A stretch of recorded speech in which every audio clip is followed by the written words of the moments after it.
ప్రభునందు ప్రియులారా, మనం దేవుని వాక్యాన్ని చదువుకుందాం. ఎవరైనా మార్కు సువార్త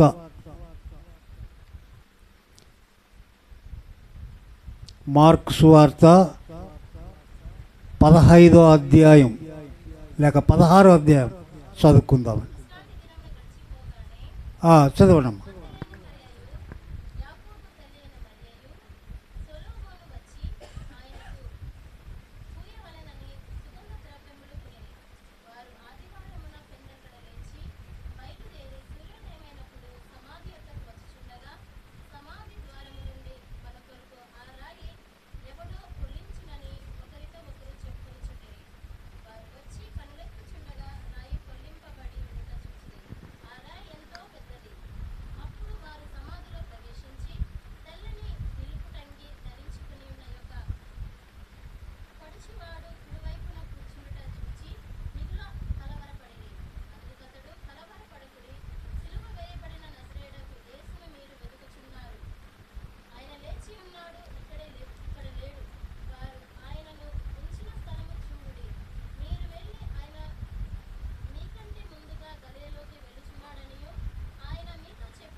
చాలు, ప్రార్థన చేస్తాం.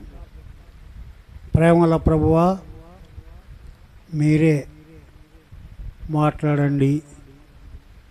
నేను మాట్లాడితే ఎవరికి లాభం లేదు. మీరు మాట్లాడితే మీ నామకు మహిమ తెచ్చుకుంటారు. నేను మాట్లాడితే ఎవరికి లాభం లేదు. మా అందరితో మాట్లాడమని, మీ నామకు మహిమ తెచ్చుకోమని యేసు ప్రభువు నామాన్ని బట్టి అడిగి వేడుకుంటున్నాము తండ్రి, ఆమేన్. ఈ అధ్యాయంలో చూస్తే మొట్టమొదటిగా యేసు ప్రభువుని చూడ్డానికి లేక యేసు ప్రభువుకు సుగంధ ద్రవ్యాలు రుద్దుదామని స్త్రీలు వెళ్ళారు, పురుషులు లేదండి. ఎవరు వెళ్ళారు చెప్పండి? స్త్రీలకే ఎక్కువ ప్రాధాన్యత ఉన్నట్లుగా మనము చూస్తూ ఉన్నాం. పురుషులకు అంతగా లేదు. కాబట్టి స్త్రీలు ఎంత త్యాగం కదా. మరి ఆనాడు స్త్రీలకు ఎంత త్యాగం ఉందంటే చాలా త్యాగం ఉంది. కానీ ఒక్కటొకటే మర్చిపోయారు వాళ్ళు. ఏం మర్చిపోయారంటే ప్రభువు లేస్తానని చెప్పాడు. ఏమని చెప్పాడు?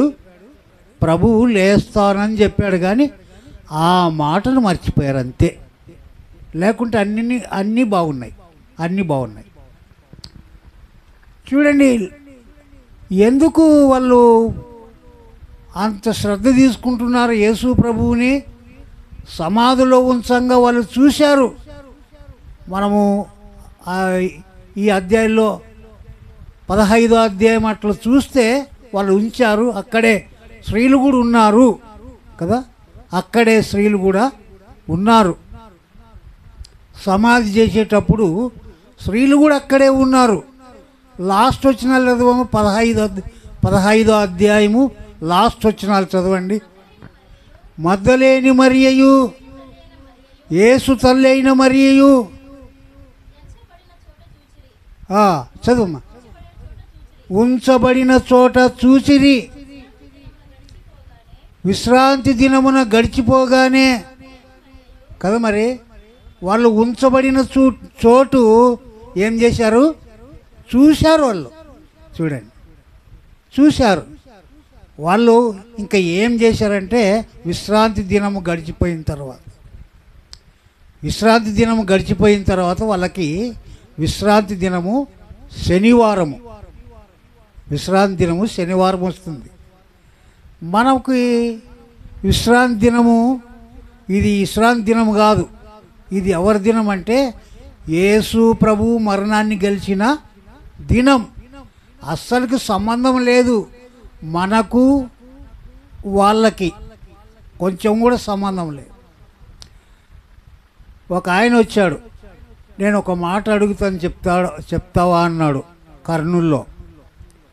ఏం చెప్పన్నాను, విశ్రాంతి దినమును పాటించాలి కానీ మీరెందుకు ఆదివారమును పాటిస్తారన్నారు.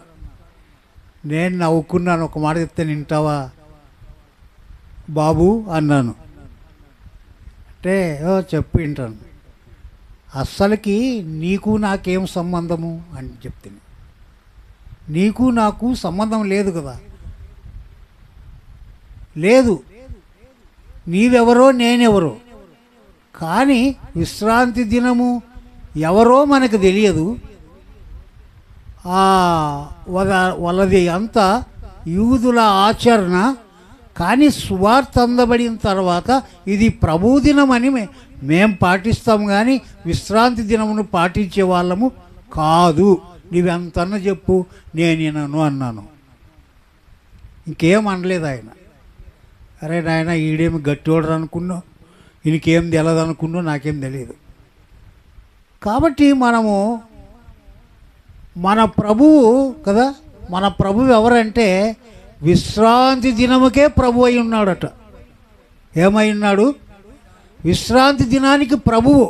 అంటే విశ్రాంతి దినం చేసినాడు ఎవడు? యేసు ప్రభువారే. దానికే ప్రభు అయి ఉన్నాడు. మనం ఎవరిని ఆరాధిస్తున్నామంటే పునరుద్ధానుడైన యేసు ప్రభువారిని ఆరాధిస్తున్నాం.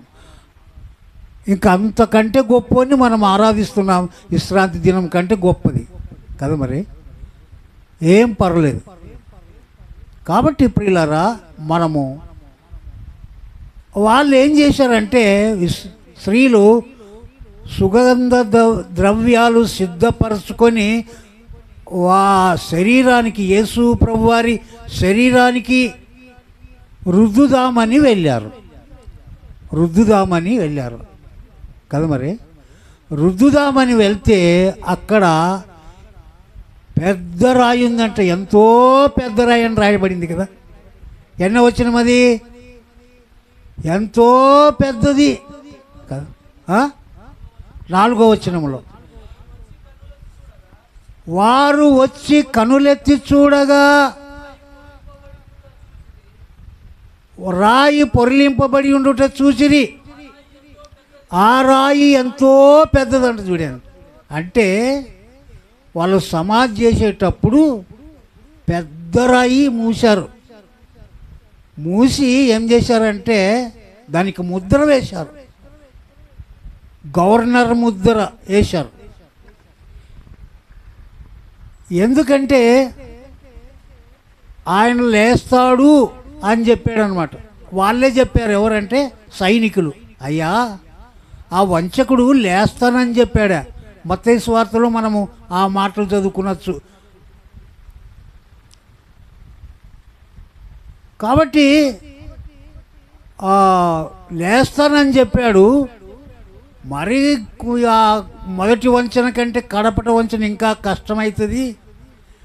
ఆ సమాధిని భద్రం చేయండి అంటే కావలవారు ఉన్నారు కదా, మీరే భద్రం చేసుకుపోండి అని ఆయన చెప్పాడు. పిలాతు గారు చెప్తే దాన్ని భద్రం చేసి రాజముద్ర వేశారట. ఏమేశారు? రాజముద్ర. అది ఎంతో పెద్ద రాయి అని మనం చదువుకుంటున్నాం. చదవండి. పెద్ద వారు ఏం చేశారంటే సమాధిలో ప్రవేశించారు. స్త్రీలు సమాధిలో ప్రవేశించారు. ఎంత గొప్పతనం కదా. పురుషులను కాదు. ఏం పోతున్నారు? శవాన్ని, యేసు ప్రభు శవాన్ని. ఎంత ధైర్యం అండి. మనం చచ్చిపోయినవన్నీ చూడ్డానికి 2-3 స్త్రీలు మన వాళ్ళు పంపిస్తే పోతారా చెప్పండి? పోలేరు. ఎంత ధైర్యం ఉంది చూడండి. చదవండి. అంటే తెల్లని మరి నిలువుటంగి ధరించుకున్న ఒక పడుచువాడు కూర్చున్నాడట అక్కడ. యేసు ప్రభువేం లేచాడు. రాయి దొరలింపబడింది. అది ఎంతో పెద్దది. కానీ ఆ సమాధిలో ఎవరున్నారు చెప్పండి? తెల్లంగి ధరించి, నిలువుటంగి ధరించుకున్న పడుచువాడు, దేవుని దూత. ఎవరు చెప్పండి? దేవుని దూత. ఎంత గొప్పవాడైతే దేవుని దూత ఆయన కుడి పార్శ్వాన కూర్చుంటారు చెప్పండి. చాలా గొప్పోడు మన ప్రభువు. ఎంత గొప్పోడు చెప్పండి. హల్లెలూయా. ఎంత గొప్ప ప్రభువుని నమ్ముకున్నాం మనం. ఎంత గొప్ప ప్రభువుని. ఎవరైనా చదవండి. చూచి మిగుల కలవరపడ్డారంట. అంటే కలవరపడ్డారంటే భయపడ్డారు కదా. మరి ఏమి ఇట్లా జరిగింది, ఏమి ఇలాగుంది, లేడు పడుచువాడు కూర్చున్నాడే అంటని అనుకున్నారు వాళ్ళు. మిక్కిలి కలవరపడ్డారు. చదవండి. అందుకు అతడు కలవరపడద్దండి, సిలువేయబడిన యేసుని మీరు ఎదుగుతున్నారు. ఆయన లేచాడు, ఆయన ఇక్కడ లేడు. వారు ఆయన ఉంచిన స్థలం చూడండి, ఖాళీగా ఉంది. ఎట్లుంది చెప్పండి, ఖాళీగా, ఇక లేడు అని చెప్పారు. వాళ్ళు ఏం చేశారంటే ఆ మాటలు విని భయపడుతూ వణుకుతూ అక్కడ రాయబడింది కదా. వారు పారిపోయారంట. వాళ్ళ ఇంటికి ఏమయ్యారు, పారిపోయారు. కాబట్టి ప్రియులారా, అంత భయంకరము. అక్కడ చూస్తే శిష్యులు దాచిపెట్టుకున్నారు, ఇక్కడ చూస్తే స్త్రీలు ఎతుకుతూ వచ్చారు. ఏ అధ్యాయములైనా చూడండి కదా. ఇప్పుడు ఏ అధ్యాయం చూసింది మనము? మార్కు సువార్త కదా. లూకా సువార్త చూడండి. లూకా సువార్త 24వ అధ్యాయం చదవండి. ఆదివారమున తెల్లవారుచుండగా ఆ స్త్రీలు తమ సిద్ధపరిచిన సుగంధములు తీసుకొని సమాధి వద్దకు వచ్చి సమాధి ముందర ఉండిన రాయి దొర్లింపబడి ఉన్నట్టు చూచి లోపలికి వెళ్ళిరి, కానీ ప్రభు అయిన యేసు దేహము వారికి కనబడలేదు. చూడండి ఎంత ధైర్యం అండి వాళ్ళకి. స్త్రీలకు ధైర్యం ఉండాలి. ఈనాడు స్త్రీలకి ఎలాగ ధైర్యం ఉందంటే మోసం చేసే దాంట్లో ధైర్యం ఉంది. ఈనాడు ఇంకేం ధైర్యం ఉందంటే కొట్లాడే దాంట్లో ధైర్యం ఉంది కదా. మరి ఇప్పుడు ప్రభు కొరకు జీవించే దాంట్లో, ప్రభు కొరకు ప్రత్యేకింపబడి ప్రభు కొరకు జీవించే దాంట్లో ధైర్యం ఉండాలి. స్త్రీలకు కానీ పురుషులకు కానీ ఏముండాలి చెప్పండి? ధైర్యం ఉండాలి. ప్రభు కొరకు జీవించట్లో చాలా ధైర్యం ఉండాలండి. ఎంత ధైర్యం ఉండాలంటే చాలా ధైర్యం ఉండాలి. ఆయన చెప్పాడు, యేసు ప్రభు ఏమన్నాడంటే, అధ్యాయాలు మర్చిపోయాను, వచ్చినా కూడా మర్చిపోయాను, మాట మాత్రం జ్ఞాపకం ఉంది. నా నిమిత్తము, సువార్త నిమిత్తము కదా, ఇండ్లనైనను భూములనైనను భార్యనైనను తల్లిదండ్రులనైనను కుమారులనైనను కుమార్తెలనైనను విడిచిపెట్టని వాడు నాకు పాత్రుడు కాదు అని రాయబడింది. కాబట్టి ఎందుకు విడిచిపెట్టాలంటే వాళ్ళు వద్దంటున్నారు. ఇండ్లలో నువ్వు యేసు ప్రభువుని నమ్మద్దు అంటున్నారు, యేసు ప్రభువుని ఆరాధించద్దు అంటున్నారు. అప్పుడు ఏం చేయాలంటే అందరికంటే యేసు ప్రభువుని ప్రేమించేవారిగా ఉండాలి, యేసు ప్రభు కొరకు జీవించేవారిగా ఉండాలి. మనం ఉన్నామా? ఒకసారి ఆలోచన చేద్దామండి. ఈ స్త్రీలు అలాగున్నారు. యోహాను సువార్త చూడండి. యోహాను సువార్త చూడలే కదా. యోహాను సువార్త ఎన్నో అధ్యాయము? 20వ అధ్యాయం. 20వ అధ్యాయం చదవండి. ఆదివారమున ఇంకనూ చీకటిగా ఉన్నప్పుడు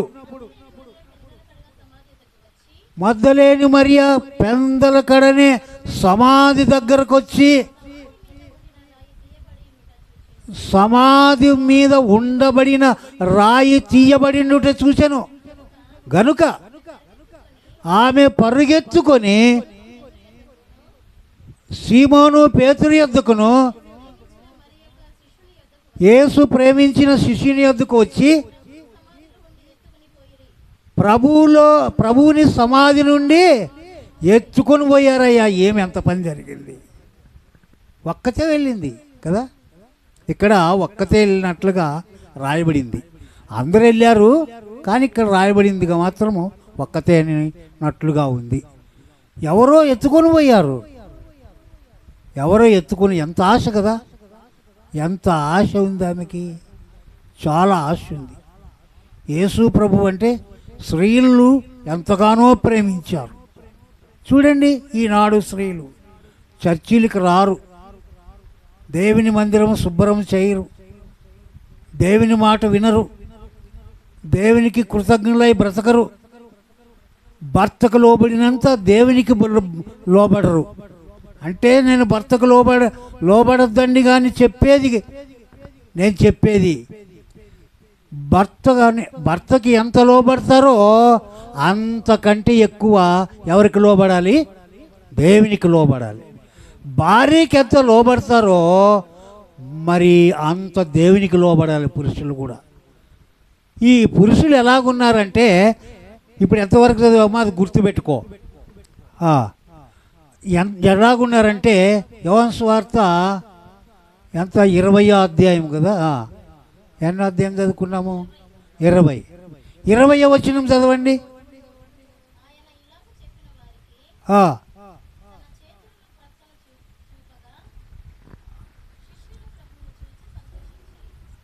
ఇరవై వచనమేనా?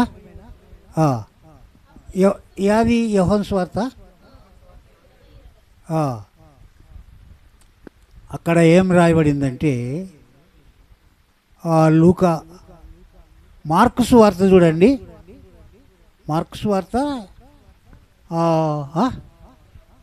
16వ వచనమా?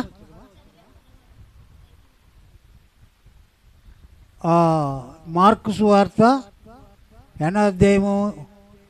16వ అధ్యాయం కదా, అప్పుడే చదివామా? 20వ వచనం చదివమ్మా. 20వ వచనం ఏముంది? వారు బయలుదేరి వాక్యమంతటా ప్రకటించిరి. లూకా సువార్త చూడండి. లూకా సువార్త 24, 20 చూడండి. మరి ఏం రాయబడిందంటే, యూదులకు భయపడి శిష్యులు తలుపేసుకున్నారు.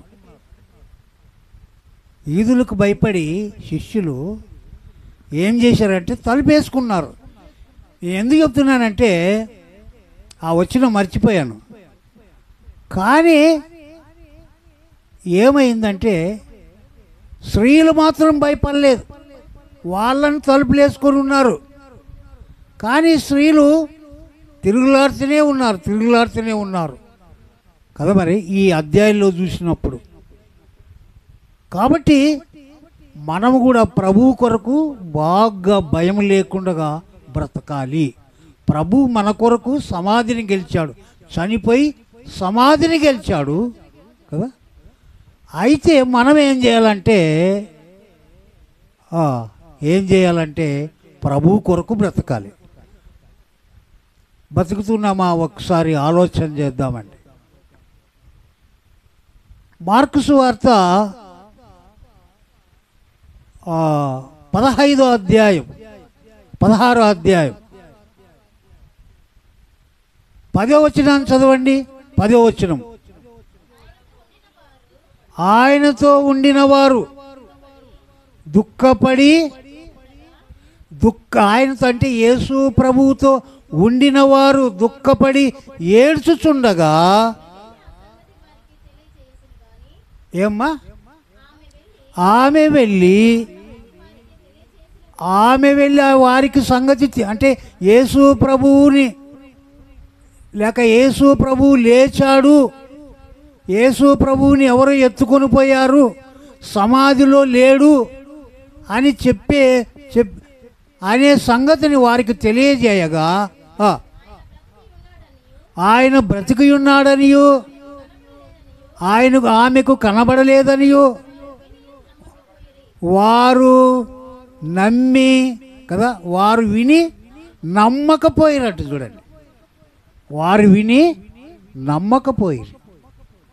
కాబట్టి మనం కూడా అంతే. ఎంత నేను చాలామందే కదా ఏమంటారు, చచ్చిపోయినోడేమి లేయడమేమి. ఎవరన్నా భూమి పుట్టినప్పటి నుండి లేచిన వాళ్ళు ఉండారా? ఎవరు లేరు అంటారు. అది ఊకట్ల కథల్లే అనుకుంటారు చాలామంది. ఇది నిజంగా జరిగింది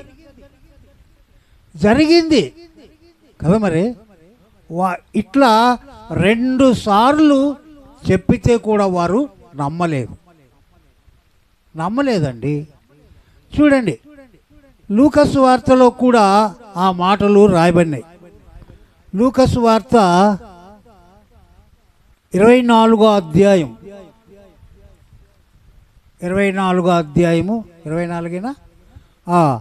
34వ వచనాన్ని చదవండి. 34వ వచనము. ప్రభు నిజముగా లేచి సీమోనుకు కనబడనని చెప్పుకొనిచుండిరి. వారు ఇది విని అమ్మా త్రోవలో జరిగిన సంగతులను ఆయన రొట్టె విరుచుట వలన తాను ఇలాగా తెలియజేయబడినని అదియు తెలియజేసిరి. వారు అంటే యేసు ప్రభు లేచాడు, మాకు త్రోవలో ఇలాగ జరిగింది, రొట్టె విరుచుట వలన మాకు కళ్ళు తెరవబడ్డాయి, మేము గుర్తుపట్టాము, ఆయన అదృష్టుడయ్యాడు అని చెప్పుట వలన ఆయన ఏం చేశాడంటే అప్పుడప్పుడే వారి మధ్యన నిలిచి మీకు సమాధానము అవును గాక వారితో అనెను. వారు దిగులు పడి భయాక్రాంతులై, చూడండి ఏం చేశారంటే భయాక్రాంతులై భూతం కనబడింది అయ్యని భయపడ్డారు. ఏం భయపడ్డారంటే భూతం కనబడింది మాకి. మరని అందరు చెబుతున్నారు, వింటున్నారు, ఇంత బాగా యేసుప్రభు బతికాడయ్యా అంటున్నారు. ఆ మైండ్ ఎక్కడ పోయింది మరి? వాళ్ళ మైండ్ ఎక్కడ పోయిందో, కుక్కెత్తుకొని పోయిందో, ఎలకెత్తుకొని పోయిందో కదా. మరి మనమేం వాళ్ళని అంటాం, కానీ మన మైండ్ ఏమై ఉంటుందో అప్పుడు ఇలాంటి వల్ల జరిగినప్పుడు. కాబట్టి ఇప్పుడు ఇలా భూతమని దిగులు పడ్డారు, భయపడ్డారు. యేసు ప్రభు మీకు సమాధానము కలుగునుగా కంటే మరి ఎన్నోసార్లు ఈ మాటలే కదా అనేది. ఆయన ఈ మాటలు పలుకుతాడు కదా, ఈ మాటలు చెప్తాడు కదా, మాకెవరు ప్రత్యక్షమయ్యేది అని ఆ తలంపు లేదు వాళ్ళకి. మనం మత్తయి సువార్త 14వ అధ్యాయము అలాగ చదువుకుంటే సముద్రంలో కూడా వాళ్ళు పడవలో ఉంటే ఈయన యేసు ప్రభువారు సముద్రం మీద నడుస్తూ వస్తుంటే భూతమని కేకలు వేశారు కదా. ఏమని కేకలు వేశారు? భూతమని కేకలు వేశారు. కాబట్టి ప్రియులారా, వాళ్ళు యేసు ప్రభువు లేచాడు అంటే నమ్మరు కదా. మరి ఈనాడు మనము నమ్మాలి. ఏం చేయాలి? మనము నమ్మాలి. భూతమని భయపడిరి. చదువమ్మా.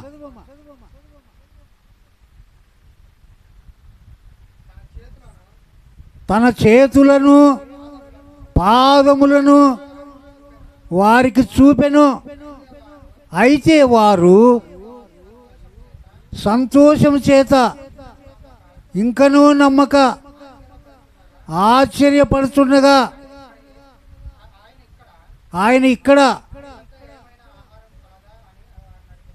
మీ దగ్గర ఏమైనా ఆహారం కలదా అని అడిగెను. వారు కాల్చిన చేప ముక్కలు తేనె పట్టును ఆయనకిచ్చారంట. చూడండి, కాల్చిన చేప ముక్క తేనె పట్టు ఇచ్చాడంట. భూతమని భయపడ్డారు. ఆయన ఏం చెప్పాడంటే అక్కడ ఇంకా మనం చదవాలి, కరెక్ట్గా చదవలేదు. నాకుండినట్లుగా ఎముకలు మాంసము భూతము కుండవు అని చూపెట్టాడు. నేను ఆయననుటకు నా చేతులను నా పాదములను చూడుడి, నన్ను పట్టి చూడుడి, నాకున్నట్టుగాను మీరు చూస్తున్న ఎముకలను మాంసమును భూతములకు ఉండవని చెప్పి తన చేతులను పాదములను వారికి చూపాను కదా. మరి ఆయన లేచాడు సమాధి నుండి. మీరు సిలువైబడిన నజరేయుడైన యేసు ప్రభుని ఎదుగుతున్నారని తెలుసు, కానీ ఆయన లేచాడు. మీరు గలిలయకు ప్రాంతానికి వెళ్ళండి, అక్కడ మీరు ప్రభువుని చూస్తారని చెప్పాడు. నమ్మకమే లేదు కదా. నిలువుటంగి ధరించుకున్న పడుచువాడు చెప్పినా, దేవుని దూత చెప్పినా, ఎవరు చెప్పినా కదా మరి లేదు. కాబట్టి ప్రభునందు ప్రియులారా, స్త్రీలకి ఇంత ధైర్యం ఉంది. స్త్రీలకు ఎప్పుడు ధైర్యమేనండి. ప్రభు ఉన్నప్పుడు చాలా పరిచర్య చేశారు. చూడండి, లూకా సువార్త 8వ అధ్యాయం చదవండి. 8వ అధ్యాయం ఎంత పరిచర్య చేశారంటే అక్కడ రాయబడింది.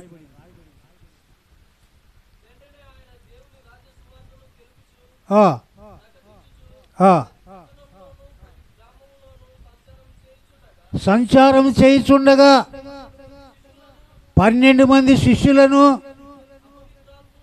అపవిత్రాత్మలను వ్యాధులు పోగొట్టబడిన కొందరు స్త్రీలను అనగా 7 దయ్యములు వదిలిపోయిన మగ్దలేనే మరి అయినను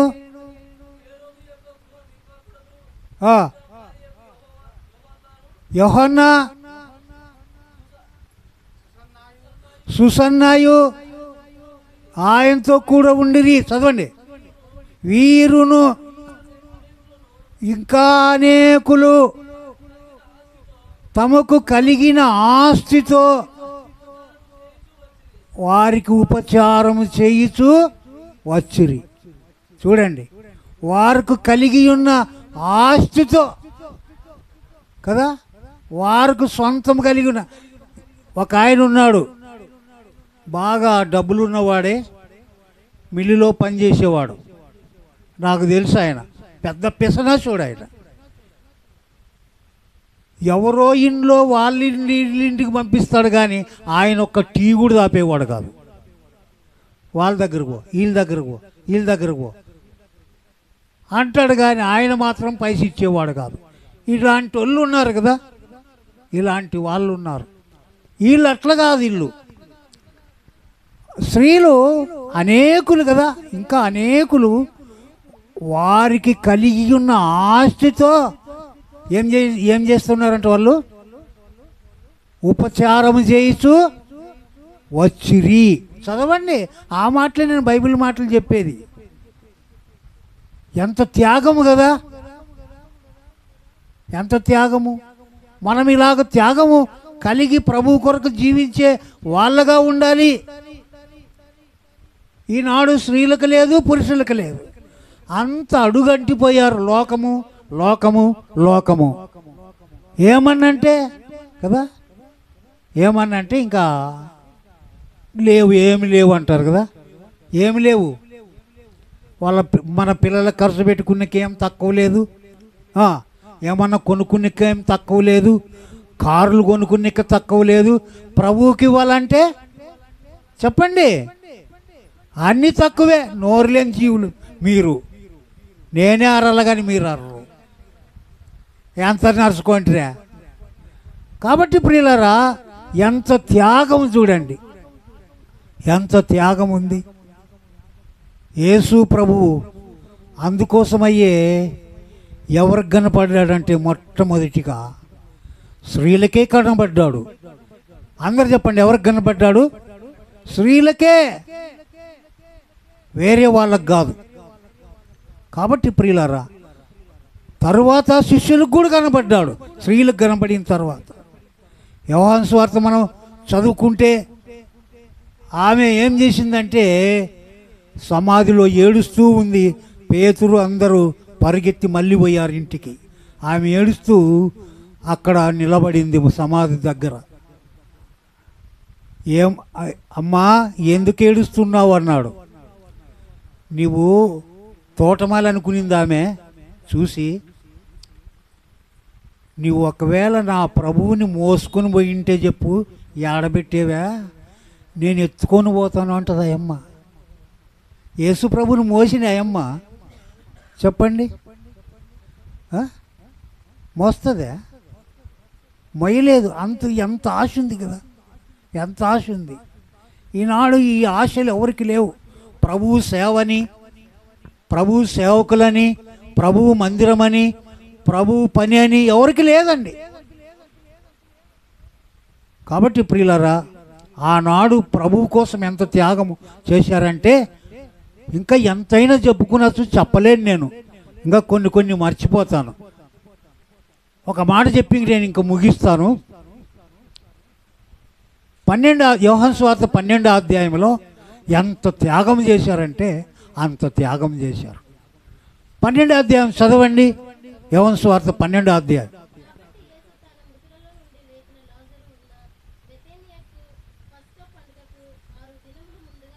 వచ్చాడు 6 దినాలు ముందుగా పస్కా పండగకు వచ్చాడంట యేసు ప్రభువారు. ఆ లాజరుని సమాధి నుండి లేపిన తరువాత చదవండి. ఆయనకు వారు విందు చేసిరి. చూడండి, మార్త ఉపచారం చేసింది. లాజరయ్య ఆయనతో కూడా భోజనానికి కూర్చున్నాడు. కూర్చున్న వారిలో ఒకడుగా ఉన్నాడు. మరియా మిక్కిలి విలువగల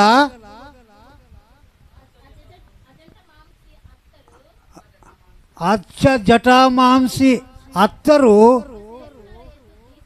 1 సేరున్నర ఎత్తు తీసుకొని యేసు పాదములకు పూసి, ఎంత ప్రేమించేది కదా, ఎంత ప్రేమ ఉంది చెప్పండి. యేసు ప్రభుని ఇట్లా ప్రేమించిన కుటుంబము మరి ఇంకొకటి ఉండదో లేదు, కానీ చాలా ప్రేమించారు. లాజరు కానీ, మార్త కానీ, మరియ కానీ. సేరున్నర ఎత్తు జటామాంసి అత్తరు తీసుకొని వచ్చి ఆయన పాదముల మీద పోసి త్రల వెంట్రుకలతో దూడ్చింది. చూడండి ఎంత విలువ కదా, ఖర్చు పెట్టింది.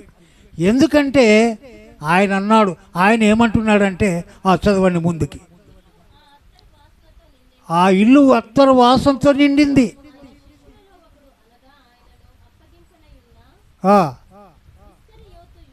ఇస్కరియోతు యూదా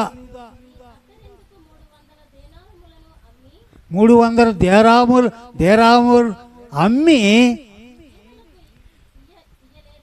బీదలకి ఇయ్యొచ్చు కదా అన్నాడు. కాదు కానీ వాడు దొంగ అయ్యుండి వాని దగ్గర డబ్బు సంచి ఉన్నందున అందులో వేయబడింది దొంగిలించుచు వచ్చను కనుక అలాగ చెప్పాను. చదవండి.